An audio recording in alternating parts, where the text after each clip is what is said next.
আমরা সকলেই জানি মূলত পাহাড়ি এলাকাতেই চা চাষ হয়ে থাকে। আর চা চাষে বিখ্যাত জায়গা হিসেবে প্রথমেই মাথায় আসে উত্তরবঙ্গের কথা। তালিকায় রয়েছে দার্জিলিং ও আসামের চা চাষ। কিন্তু কখনো কি ভেবেছেন বীরভূমের মতো এলাকাতেও চা চাষ সম্ভব?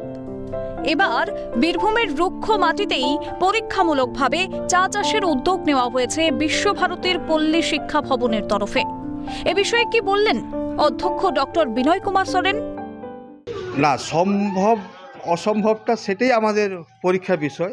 যদি সফলতা আসে সেটা আশা করি অনেকেই দেখে উদ্বুদ্ধ হবে এবং এই চাষটা যদি বিকল্প চাষ হিসাবে নিতে পারে সেই হিসেবেই আমাদের প্রচেষ্টা।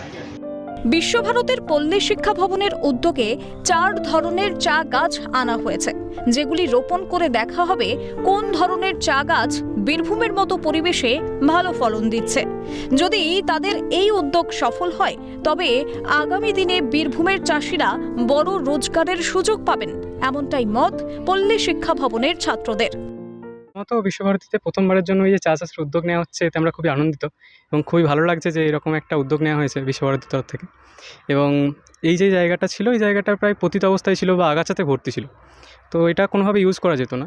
এই জায়গায় এইভাবে যে চা চাষ করা হচ্ছে, এইভাবে নতুন উদ্যোগ নেওয়া হচ্ছে, এটা খুবই ভালো লাগছে। আমরা চা চাষ করছি, তার ফলে এটা তো একটা অর্থকারী ফসল, তো এটা ইম্পোর্ট বাইরে এক্সপোর্ট করে আমরা প্রচুর পরিমাণে অর্থ উপার্জন করতে পারি। এটা চাষিদেরকে বোঝানো সম্ভব হবে এবং চাষিরাও এতে উপকারী হবে।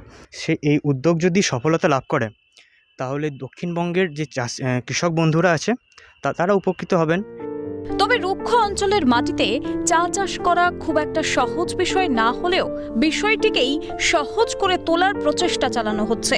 চা চাষের জন্য যে পরিমাণ বৃষ্টির প্রয়োজন হয় তা বীরভূমে হয় না। তাই প্রয়োজনীয় বৃষ্টির চাহিদা মেটাতে কৃত্রিমভাবে জল স্প্রে করে বৃষ্টির মতো অনুকূল পরিবেশ তৈরি করা হচ্ছে, যাতে পাহাড়ি এলাকার মতো অনুকূল পরিবেশে বীরভূমের মাটিতেও চা চাষ করা যায়।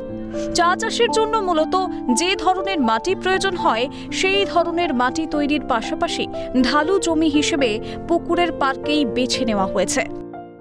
দেখা যায় যে পাহাড়ের প্রচুর পরিমাণে বৃষ্টিপাত হয় এবং কিন্তু ওদের জল দাঁড়ায় না। আর তাপমাত্রা মোটামুটি খুব বেশি পার্থক্য নেই, না হলেও এখানকার যে আবহাওয়া আমাদের এই লাল কাঁকুড়ে অঞ্চলের যে আবহাওয়া সেটা কিন্তু চরমভাবাপন্ন। তার যেটাকে বলে এক্সট্রিম ক্লাইমেট, সর্বনিম্ন তাপমাত্রা খুব নিচে নেমে যায়, যেটা 5 ডিগ্রি সেন্টিগ্রেডের মতো কোনো বছর। আর সর্বোচ্চ তাপমাত্রা আবার 42 থেকে 43 ডিগ্রি সেন্টিগ্রেডে পৌঁছে যায়। সেটা এত ভেরিয়েশন যে সেটা একটা সমস্যা। আর বৃষ্টিপাতের পরিমাণ মাঝামাঝি, যেটা মোটামুটি বার্ষিক গড় বৃষ্টিপাত সেটা হচ্ছে 1300 থেকে 1500 মিলিমিটার মতো।